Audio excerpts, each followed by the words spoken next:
Welcome everybody to Forza Horizon 5, and today we're taking a look at the 2021 Ford Bronco. Now this is part of the 6th generation that started production in June 2021 and marks the return of the Bronco name after a 25-year hiatus.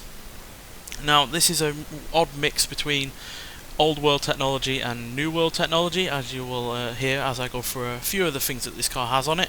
So it's got body on frame construction, independent suspension at the front, rear 5-link coilover suspension and a solid axle.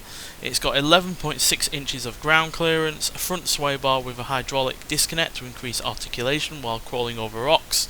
It's got a 10-speed automatic gearbox with a 4-wheel drive low range. And yeah, obviously it's got quite a bang up-to-date interior, and yeah, a more modern look than any of the older Broncos. So yeah, an odd mix, but it's a mix that should work, because obviously it's got, you know, a modern interior with all the usual modern amenities, but then it's got some tough older technology underneath it. So yeah, I hope it's a success in that regard. But yeah, still pretty nice interior. You got cup holders, LED screens. Got your automatic gearbox there. Thankfully, got you know, analog air conditioning controls and all that lot. It's nothing worse than a car that has only the air conditioning in you know, sub menus on a LED screen. Also, can see there that you can choose between a 4-wheel drive low range, 4-wheel drive automatic, 4-wheel drive high range, and 2-wheel drive at the rear high range as well. So yeah, you've got all of those options to work with if you need to go off-road. And obviously going in a 2-wheel drive high range would be more economical. And yeah, in terms of rear space, you've got plenty of it, as you can see. Not sure if the glass moves up or not. Yes, it does. So yeah, you've got plenty of space in the rear there, even with the seats up, but obviously you could put them down. Doesn't look like there's the most amount of leg room in the rear, but then again, it is a really rather quite a small off-roader. And yeah, the modern technology runs underneath the car as well in terms of the engine. If it will let us have a look at it, come on. Just need to pop up the... oh, I do apologise, it's a little bit finicky at times. Yeah, there we go. So yeah, it's got a 2.7 litre twin turbocharged V6 engine, producing 310 horsepower and 400 pounds-feet of torque. Now I have heard that some variants, maybe depending on what country you're in, you can get up towards 330 horsepower and 415 pounds-feet of torque. So, but yeah, still 310 horsepower is not bad at all. But obviously it is quite a weighty car, because obviously it's got a body on frame construction, it's got massive chunky tyres, it's got the all-wheel drive system, as well as obviously other options going for it, and it's also able to be turned into a convertible. So as a result, it does weigh 4,810 pounds, which is quite a lot. But you know, I feel like that just means that it's going to be quite a rugged vehicle that will survive pretty much anything that you throw at it. And I do really rather like the look of this as well. They've really rather nailed the you know, the modern aesthetic, but with, you know, old links to the rear of the older cars from the 70s.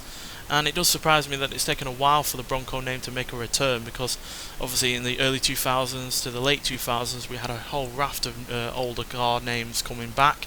We had the Thunderbird, we had the Mustang looking more like an older one than ever before, we had the Fiat 500, the new Beetle. So yeah, it does surprise me that it's taken Ford this long to bring the Bronco back, but I am glad they have, because this is a really, really good car. So yeah, let's get out onto the free roam map and see how this does with off-roading, and yeah, see what it's like to drive. So let's get out there. So here we are at the off-road bit of this map, well, not just the only bit, but part of that map that is off-road. And yeah, like the GMC Jimmy, it is no surprise that with its big chunky tyres, its high ground clearance, and its all-wheel drive system, that this is more than capable of going off-road. But obviously with, you know, 51 years of extra more modern amenities and designs over the GMC Jimmy. So yeah, and I really, really do like this car. I'm really glad this is on the game, because yeah, we don't have that many cars like this really. We've only really had, for the longest time, had the Jeep Wrangler in terms of, you know, 3-door little off-roaders. Obviously it's not that little, but in comparison to most off-roaders it is quite small. Still obviously quite weighty, but yeah, that just gives it a really nice chunky feel to it, to be honest. And I really like the fact that they're giving it a small cubic capacity V6.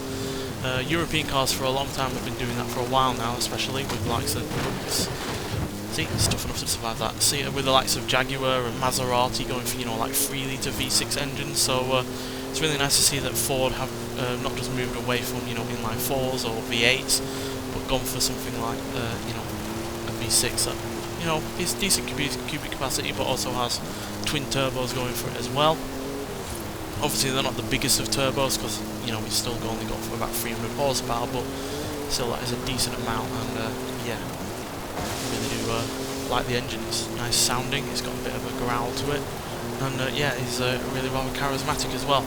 And with that 10-speed automatic gearbox, you've got decent acceleration as well. 0 to 60 is 6.9 seconds, 0 to 100 in 18.6 seconds, and it goes to a top speed of 136 miles an hour, which is more than enough as far as I'm concerned. And yeah, it's a usable performance, let's put it like that, because yeah, you're not going to really be overly using this car in terms of a performance vehicle on road, and when you are off-road anyway, you're not wanting to be going all that quick anyway, so yeah, it's plenty of performance as far as I'm concerned. And yeah, it's really good to see Ford coming back into the off-road game in a really rather good way.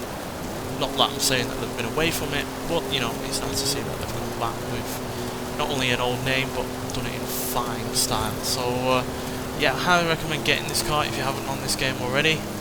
Obviously, you have to. I think you can choose it from one of the first races at the beginning of the game, but if you don't choose it because you know you've got a Supra or a Corvette to choose from, then yeah, you can at least buy it. It's not even that expensive either. So yeah, get out there and try it if you haven't already. Especially if you're into your off-road vehicles and you've somehow yet to drive it, because it is a fantastic off-roader. It's a really good mix of old and new, and yeah, overall I do enjoy driving it. But yeah, nonetheless, thanks for watching, and I'll see you in the next one. Bye.